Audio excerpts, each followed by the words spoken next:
I feel like it's like a mini MBA because when I came back, I implemented some of the stuff that I learned in my organization. So don't just think that you're coming there to be like To compete. To compete, No, you're actually learning, and one of your educate and empower is core at what the Insurance Apprentice is about.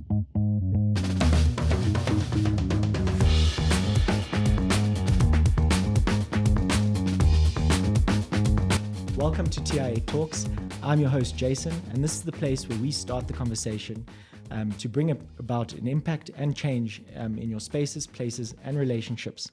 With me, I have Alicia Narainsamy. I hope I said that right. And Ferguson Langenhoven. Gotcha. Perfect. Welcome, guys. I've known you for quite a while. Unfortunately. Unfortunately, Depends who you are. guys are ex-TIA members, Yes. contestants. Alumni. Some of you have done alumni. Yeah, I love that word. Yeah. We should actually tweet that. Basically. It's not called Twitter anymore, I don't think. X now, yeah. I'm not the digital guy. I'm I outside. got you. I'm outside of the I space. don't believe and that. You have a bit of a digital flair. Yeah, that was just a faux pas, actually. Yeah. You're literally writing on a pad. But Anyway.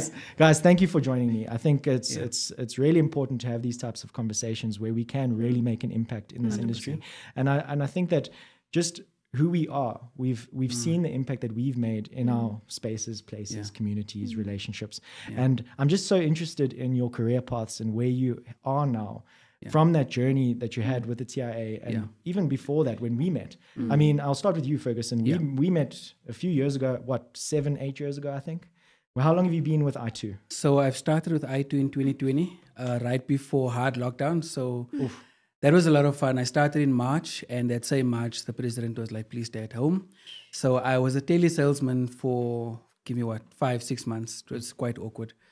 But yeah, I think we met. I don't think I have very much a memorable memory of when we met because I feel like I met you at your brokerage. Yeah, it and was that's at where we JC, actually yeah. solidified Clearly, the he wasn't relationship. that impacting. So I didn't want to say it like that. I was trying to be nice about it. Oh, come on, we all grow and But- we all kind of get to where we are now. Yeah. Okay, I had to Yeah. learn a lot. I definitely met you in like 1970 when you started in the insurance industry. Yeah. that sounds Like, about So it's right. been, it's been a while. Is it? I think you're older than me, Ferguson. We'll talk about that offline perhaps. Offline, okay. Yeah. Off the I mean, air. you're starting Yeah. families and all sorts of things. I am, and I'm Congratulations. hoping. Thank you so Yes, much. 2-month-old. Yes, it's so crazy. I'm sure Alicia will be able to give you more insight because she has got 17 months more experience. Yeah. I thought you were going to say 17 more kids. No ways. I was like, whoa. Not possible. Yeah, I'll share more about that. Alicia, you've also just recently started a family? Yeah, just recently, November 2022. Yeah, so yeah. Motherhood and life. How's that changed? Amazing, but I think people put so much of pressure on working mothers, and I'm here to change that narrative. Yeah. Like there's this connotation that women must have it all. No, there's certain amounts that we can give daily. Does it mean we're less of a parent, less of a mother? No, I think it's a narrative that needs. But we'll chat about that. Yeah, and just in terms of like your position at Santam, the balance between family and career, how are you finding that now? I think I must say I'm very fortunate in that I have an incredible leader now, Gareth Beaver, who understands, what it is to bring up children. He's got children of his own. Yeah. And I think that understanding is very important. And, like I said, you can't have it all, but the understanding that your leader gives you and the flexibility that you have enables you to put work where it needs to be first, and then also balance the both in a way that doesn't neglect your job and doesn't neglect your child, but there's a happy medium in both, and that you as an individual are fulfilled doing both. And I think that's very important. Yeah, sure. I think it always comes down to who is with us in our teams and the management that they give us. I think it's actually more of a people's kind of skill that you would have as a manager rather than just I'm managing your work. I'm managing the person. I'm trying to find. It's not a transactional management. Yeah. It's a transformational manager that you actually. Powerful. Yeah, we can definitely tweet that too. I was just On about to X. say. On X. Yeah. Okay, Ferguson, I'm going to start with you just in terms of what you do and just give us a bit of background of what you do with I2. So as I said, I started with I2 in 2020 in the capacity of a business development consultant, which basically means I handle anything to do with the brokers and the i2 brand. So it's supposed to be a new business generating job, but I find myself assisting on credit control, on claims, on whatever the broker's needs are to sustain and grow our brand as i2. Yeah, we're quite needy as brokers. We're like very needy. Can you please say that to the people in the back? Yeah. Brokers, stop being so needy. There are things we can sort out ourselves. Really. I think you need to cut that out. No ways. No, I'm definitely saying it. You know, the thing is, in the broker space, I mean, we need consultants. We definitely need you to hold our hand really with the insurance company and walk that road with us. And I find that the expertise that you guys bring is sometimes overlooked. Often you're seen as somebody that is just, okay, I've got this thing to do, please get it done for me. And I think that behind the scenes, I'm sure there's a lot of expertise, there's a lot of knowledge that goes into it. I mean, gone are the days where the consultant would do the rates on their little piece of paper and say, okay, this is what we can sell. Now it's actually a lot more intricate and a lot more involved. What is your experience around that? What do you find? Thank you so much for bringing the importance of my role back to the fore. I appreciate that. I think one thing we can't deny is that it's a very relational industry. And the consultants bring that relational capacity of what we do in insurance back into the forefront to be like, regardless of what we do, which is insurance, and we love doing what we do, ultimately it's the relationships that pushes new business, pushes companies forward, and also pushes solutions forward, because it's those relationships that allow those conversations to have. Looking back in the last 10 years, even the amount of products that we had available versus what we have available now, all stems from that relationship between insurer and broker, facilitated by consultants. So I take that relationship component of what we do, which is basically 90% of the role, very seriously, because from it there's been so much fruit. I think that's a valid point you bring to the fore. One being relationship, and one how the dynamic in the insurance industry has evolved in terms of the products you put forward. Now, I know you say brokers are needy, right? I started as your business development manager at SHA. And I think we've got to flip the script on this as well, because if you think about it from a broker side, and yes, I work for an insurance company, but I just want to bring brokers back to the core here for a second, because brokers have to engage with various insurers. Then they've got to learn all the products under that spectrum. Then they've got to learn the wordings and the exclusions. So it's no wonder that, there needs to be some form of digitization or technology that can bridge this gap and that can make it more palatable for brokers to do their job, which is build the relationships, and then for the insurers to come into play and teach and educate and empower. I love that, because I'm all for making my life easier. I know. And I think the way that the insurance industry and just the world has kind of run, digitization, AI, all of those things, that's right up your alley. Correct. I mean, that's exactly what you do. I don't know if you want to touch on what is your role at Santam as this exec head of transformation, digital transformation. Thank you. I think I've always wanted to create solutions for the future and for the people of tomorrow. And that sits at the very core of what I do, always trying to make it better. How do we do things better? How do we do things faster? How do we do things quicker? Not discounting what has been done, but bringing evolution once again to the fore. So I head up digital transformation and AI at Santam Specialist Solutions. And there I'm looking at how we can look at creating efficiencies within the specialized insurance market. That's, for a long time been very mundane, and how we look at bringing technology to the forefront of how we service our clients and how we service our brokers, and how do we ease the myth around specialized insurance and demystify your product wordings, demystify the sale of insurance, and once again put what the client's needs are at the core, because that's it at the end of the day, right? We're all in this business of insurance, but what are we really selling? We're selling a claim. We're selling a promise that your claim needs to be paid. And I think that needs to be, foundational to whatever we try and achieve, be it through digital, be it through relationships, be it through what we want to sell in the insurance industry. And I think we think that it's not a big, it doesn't need to be a big change. I've seen it in my own business. and especially when you were our consultant back in the day. I think that was my business partner, Johan. I'll shout out to Johan. He loved you. Oh, thank you. You arrived in our office to show us this new system that SHA brought to the market. Pocket underwriter. Yes. And it was, I think we were one of the first to see it and quote and all these things. Yeah. And I saw liability differently from that day. Yes. And it was all because of you. Oh, thank you. The consultant that was in our office that had that took the time. No, well, there we go. I too. Come on. I too. This is your call for some We can AI teach you some things. I'm just saying. Yeah, no, but I really do think that when you guys, and that also shows the value of the consultant and the relationship. It's true. Being in the office, going through something and saying, this is what we're implementing, this is how we're going to do it. And funny enough, it's a small change. It's a 1% change. Yeah. And I mean, I think it's the Japanese that have is it Kaizen? It's a thing that it's every day or whatever you can do, 1% better every single day. And that 1% accumulates over time. And then you get to a space where you actually are seeing the value of everything. There's a lot of case studies that show those 1% changes work. And I think in AI, we're so scared of it and we're so scared to transform and stuff. And I've seen it in my business. I arrive at a brokerage that has been around for 28 years and all I want to do is change things. And I realized actually, hold your horses. Yeah. Change takes time. Yeah. It does. And it also takes small improvements over time. And I also say you have to take the people on the journey. Like my motto is that, yes, technology is at the forefront of everything we do, but people are at the core.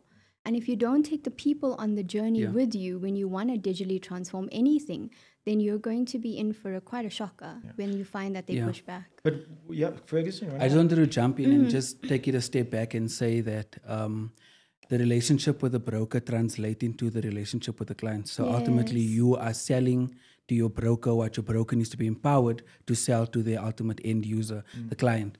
And just to add into the digitalization AI conversation, I think what's so fascinating is the knowledge about what insurance does has stopped somewhere in general society, but the digitalization and the use of AI and all these amazing tools has skyrocketed.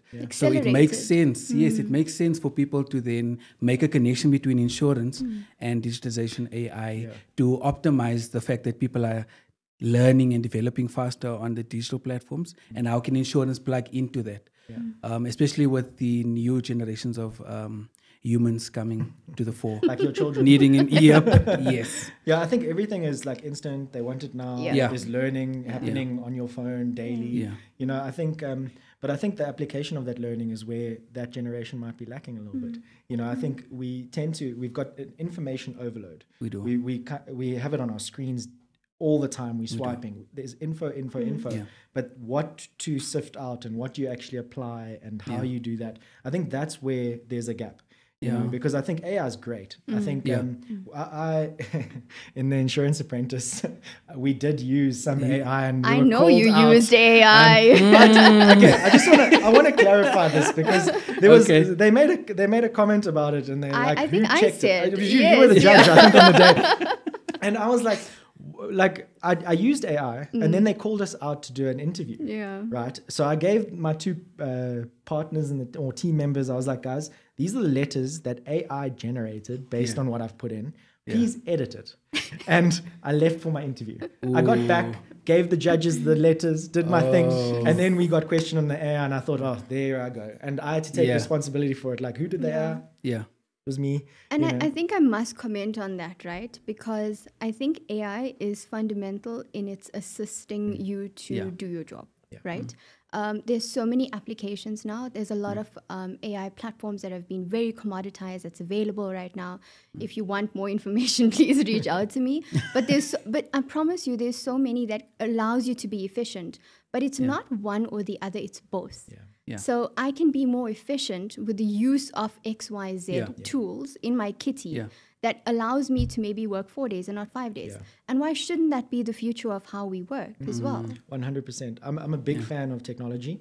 I'm also very much a relational person. Yeah. I have to see people in my job, and be with people and kind of understand them in person. Yeah. And I loved what you said earlier, just about people and how they're important and how they need to be on that journey with AI and tech. Yeah.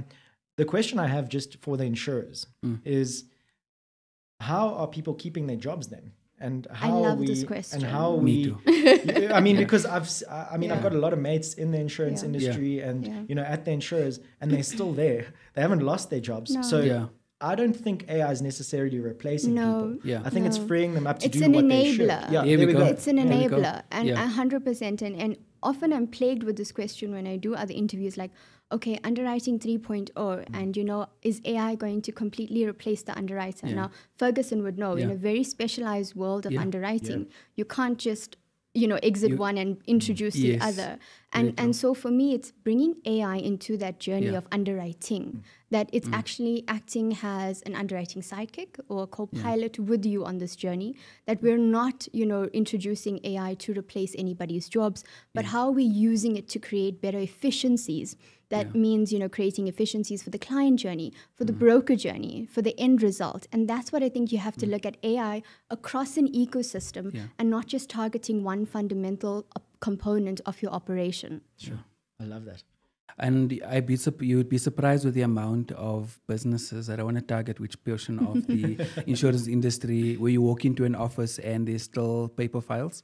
like my office. I cringe because I feel like we're trying to get people on a digital journey, and there's still people that prefer the old school way of doing things, and they probably have the best intentions behind that. But ultimately, like the likes of your Kodak, your Blockbuster, if you don't move with the times, you will get replaced by someone who Irrelevant. will. So just going back to your question about the optimization of using tech, replacing jobs, to Alicia's point, I definitely feel like there's a portion of AI, and you've experienced this in the competition, that you do need to cross-reference what gets spit out by any of these systems. It doesn't take away from the person. It actually enhances your thinking, because you might have come to point X and AI comes to point Y, and you need to figure out why and how can the two come together to give a clear response on how you should act on something. Because remember also, AI will spit out what you give it. Yeah. So it's a people generated. It's almost like a reflection of basically. the person using it. I think people think it's just this machine, like Terminator, like they're going to take over the world. No, just relax. They might. Good point. Because I sit with a lot of AI devs, DevOps people, and then we just chat. And one of the conversations last Friday was like, do you greet your AI platform? And I'm like, I greet it every day. And I tell it bye. So I'm like, hi, how are you? And people think I'm crazy, but it's not for the AI. Let's get this one thing straight. We are human. If we start interacting with tech and lose our manners, then that relationship between each other and the mannerisms that we were raised to bring into this world gets lost. So let's never forget that whilst we can use technology, we're still human. And that interaction is very powerful. I love that, because I say hello and I say goodbye and please and thank you on my AI. I'm glad. But the reason for that is because I worry that they will take over. So I just I want to be friends. Like by the way, remember me? I was nice to you. So you won't be first in line when as long as I'm not first in line, so we can pull the plug. I'm happy. But it goes again. It's the input that was given to the AI before they kill you. So once you follow the criteria, I mean, who cares that you say please and thank you? Yeah. Well, there you go. Yeah. Well, okay, we're getting sidetracked. Okay, AI is not taking over. We're not going to scare you. But the importance of people, it's super important to have the person behind the AI and that relationship. And I think that's where I think the fear comes in, because people don't know how. And I think we're getting there. I think AI has become a thing over the last few months. It's drastically improved many businesses. It's freed me up to do this type of thing. I can literally do my thing outside of the office, and I can sit here and have a conversation with you because of the efficiencies that it's created. And still be impactful in your role. Exactly. People aren't looking for me, hopefully. If you are, please send me another email. But, that type of thing. Anyway, so I just wanted to also chat down another journey, not just the distribution and AI journey, but your TIA journey, your insurance apprentice journey. Those were very different for both of you. One was a runner-up. Just missed out. I only found out this year that I was a runner-up. Rionette Whitehead. Oh, Yeah. so we won't even say our producer, Rionette, is sitting over there. And I think Ferguson, you did really well. I was a big fan in your season. Thank you. You were actually, I don't think anyone knows this, you were my inspiration to enter. Wow. I really wanted to enter the competition because... You could have got the dreads like he did. I'm just saying, I was saying inspiration. Missed opportunity. Look, dreads would have been difficult on this balding head. I'm covering up, but... There's weaves for men now. Brazilian, grade A only, thank you very much. Got you. I could tell you a whole bunch about these. But like you really inspired me to do Thank it you. because I actually didn't have the guts to do it throughout my career. Yeah. And then when I saw you, someone who I knew in the industry, I actually didn't know you did it. So when I met you after that, like I didn't know that you were in the Insurance Apprentice. And then I meet you and you're there. And the example that you set, being yourself, was something that I took to heart because I thought going into the competition, I wanted to be myself. I wanted to be my authentic self. Yes. Everyone says it. In the interviews, they all say, let's be our authentic self. But for me, it was really about being me and how do I do that? And it's funny because it wasn't difficult to be myself. Some people made it difficult. And I had to just rein some stuff back in. I wish I did more of reining it in. Otherwise, Excuse the pun for rain. Yeah. Every episode is going to have that. Basically. That pun. Young shout out, Yeah, but I think just for you, if you could quickly touch on your journey and what you took out of it. Okay, so I was a sucker for punishment. I applied twice before I actually made it into the top 10. The first time I went, I definitely wasn't ready. It was just to see what the vibes are, who you interact with. I think I met Memory in the elimination round and I was like, you are going to the top. And I think in a way, it's a bit of a mind game because then it's like, am I worthy? Next time I applied, it was online because of COVID. Definitely didn't also give it the right attention and passion I needed to get in. And I was cut out of the rounds. I was actually happy because I actually wanted to be competing in the flesh. So when this opportunity came around, I took the pressure off myself to be perfect. And I said to myself, just bring your best game and just be yourself. And one of the things I can say about the Insurance Apprentice that's amazing is you don't actually know what you did to get in, but you're so grateful that you did. And I think the answer speaks to just being your authentic self and knowing that whatever you are, joining the top 10 or wherever you land, you're going to be stretched and you're going to walk out a stronger person. And I think you must have. Yeah. How did it affect your career or were there any opportunities that came about after the show? Because I know that for me, there's a lot of exposure. A lot of guys saying, oh, you were there. I mean, I walked through Hollard the one day and someone randomly was like, I know you. And I was like, no, you don't. But it was great. Actually, it was really cool to, what opportunities have come from The Apprentice for you? So I will start and say that I do enjoy what I do. And if I do move into another role, I need the people element to be there because I think I'll shrivel up and die if there's no people element to what I do. I think in terms of opportunities, just for more of the industry to know who I am was the exposure that I needed and I wanted. And just also to be a young professional to inspire future insurance grads, learners, whoever walks in to stretch themselves and just not only the Insurance Apprentice, but within the industry.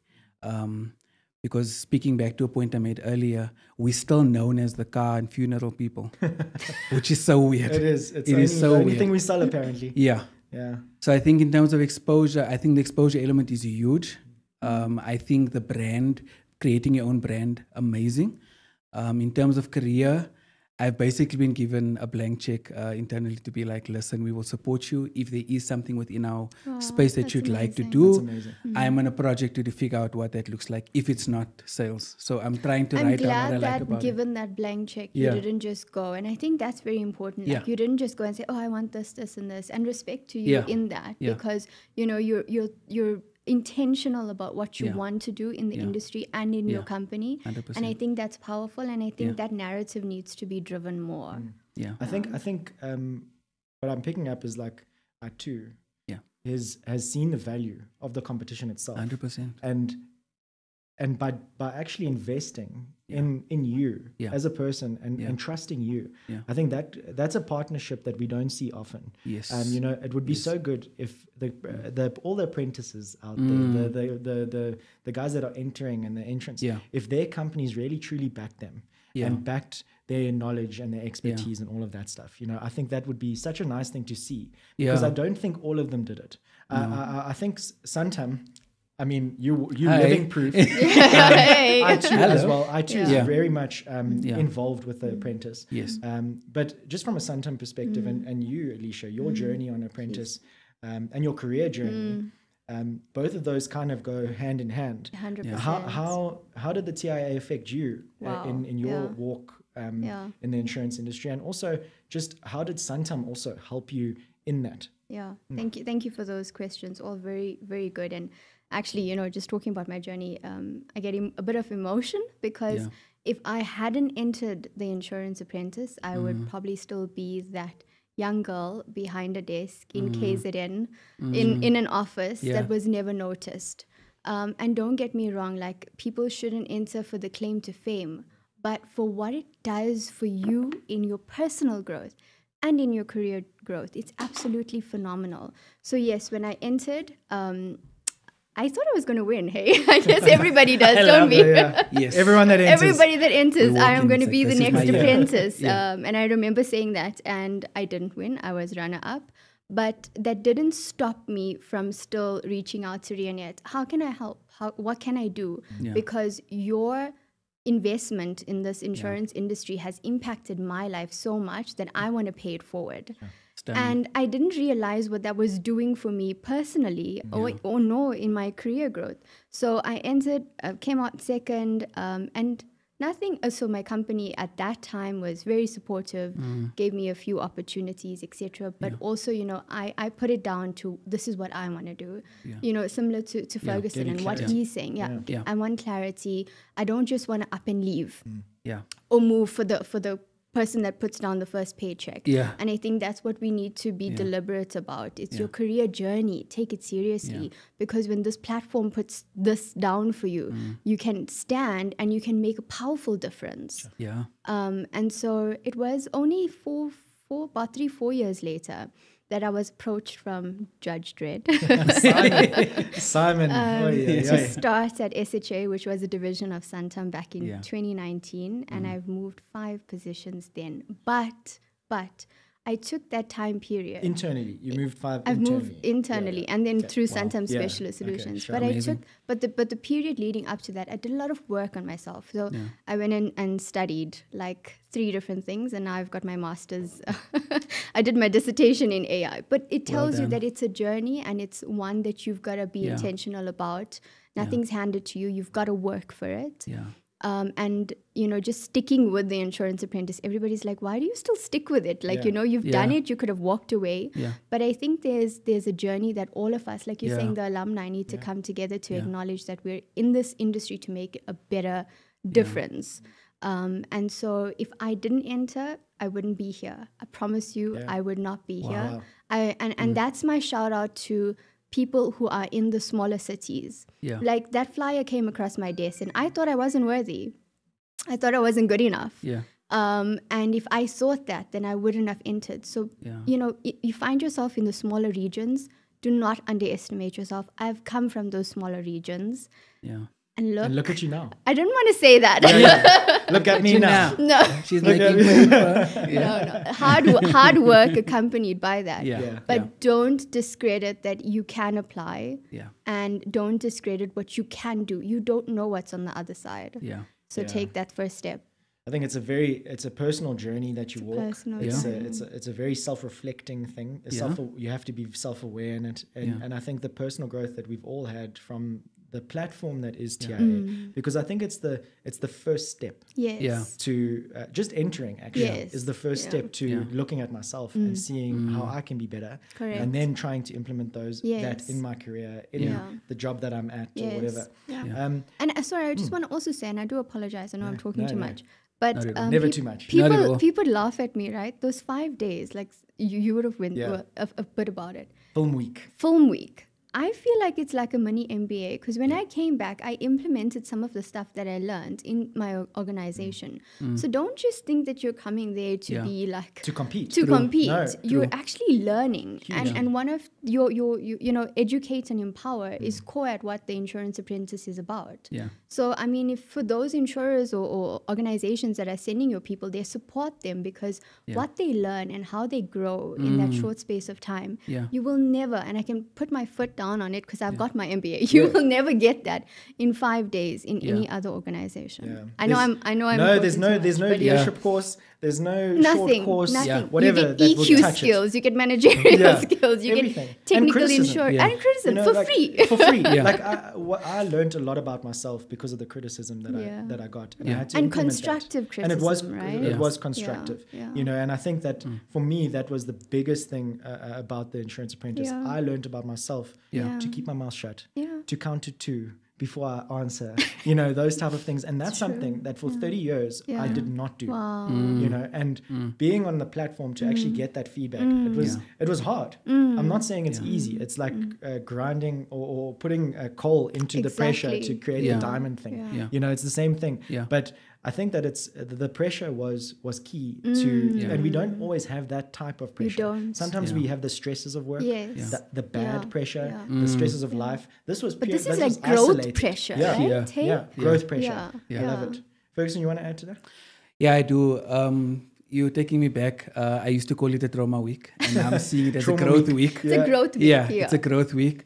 Exactly to your point, and I think that's why I haven't made up my mind about what the next step for my career could possibly be yet, because I've been exposed to so much that there's now like an influx of opportunities. So it's like, where do I go? So the Insurance It's Apprentice so help you reach your pinnacle. So you're done now. There's so much to do, so much to get stuck into, to learn more about. And to your point, I don't think we've really, not to my knowledge, implemented anything yet from the show.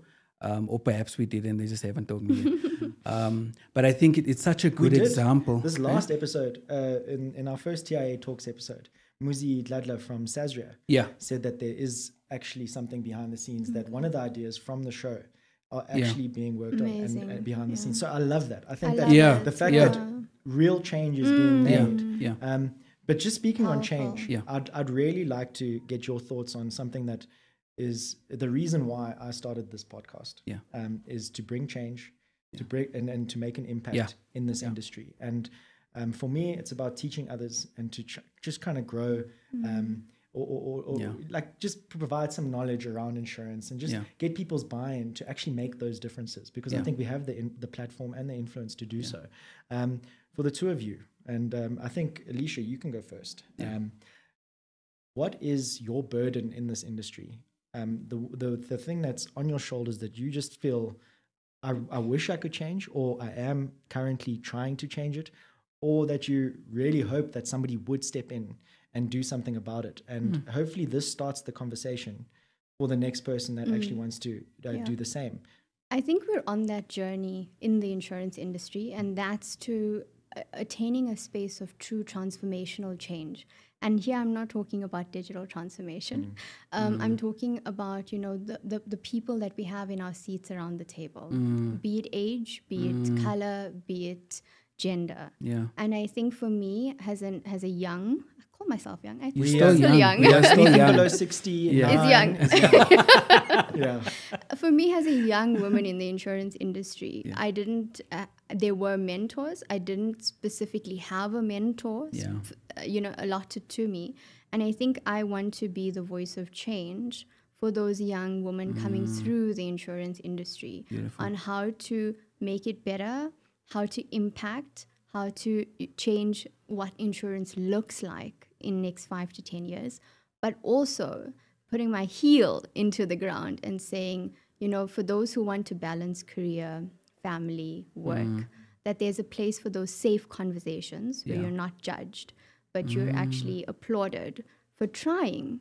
Because, you know, you can't attain true greatness. You'll kill yourself going silly trying to attain it. But finding that voice, being that voice for the younger generation coming in through the insurance industry. That's amazing. I think if anybody's listening, that wants to get involved with Alicia on this topic specifically around transformation, I think contact us, contact Alicia. You'll find her on LinkedIn. I really do believe that there is change to be had in that space. And I also believe that there are so many people out there that want to do the same thing. And if we can have a roundtable discussion like this with the people that matter, 100%. then we can start to make that difference. So Alicia, I thank you for that. I really do hope that you can take steps in that direction. And please come back here. We have a discussion in a year's time and we can see where this thing is going from Absolutely. there. Ferguson? Just to piggyback off Alicia's point, I am a big advocate for diversity and inclusion. I think we have made a leadway in the right direction, but there's still so much that we can do. I think what the lessons that need to be taken away from it is, with the introduction of AI, we still need to make sure that the fundamentals about what we do still remain, and we don't rob people of the opportunity to learn the fundamentals of what we do in the insurance industry. Subsequent to that, and as a add on why AI is amazing, is because it frees people up to then stretch themselves in other spaces that they wouldn't have been able to, because their current day-to-day absorbs most of their time. So just going back to diversity inclusion, that's my burden. I think I pick it up all over wherever I go, so I definitely know it's a passion project of mine. And I think the people that it needs, the people it needs to affect are the ones that also need to stand up. So it's kind of like that push and pull. It's like the people that can make the change, pull them in the room. The people that want the change, pull them in the room and let them have the conversation about where we can go from where we are now. Because I don't think there is a lack of wanting to do it. I just think that they're not getting the spaces, the safe spaces to do that. Sure. I love that. I think you safe space. Yeah. So let's create a safe space. If anyone has a safe space that or wants to be part of it, I think let's start that conversation. My goal from this is to do exactly this. To ignite a fire somewhere in the insurance industry, even if it's a small flame. And that's why I loved it when you mentioned like some of the youngsters in those areas that might not be picked up, Cape Town, Durban, Joburg, but there's so many other guys. Bloom. You know, like there's that they've got the opportunity to make a difference, especially on this platform. And I think if we can encourage others to do that, 100%. Then I've done my job. You know, I really do want to make a difference. And guys, thank you so much for being here. That was such a nice conversation. Thank you. It was awesome. I hate using nice, but it was a nice conversation. It was an impactful conversation. It impacted me big time. And I hope it impacts others. Transformational. Transformational. There we go. Thank you. Thank you.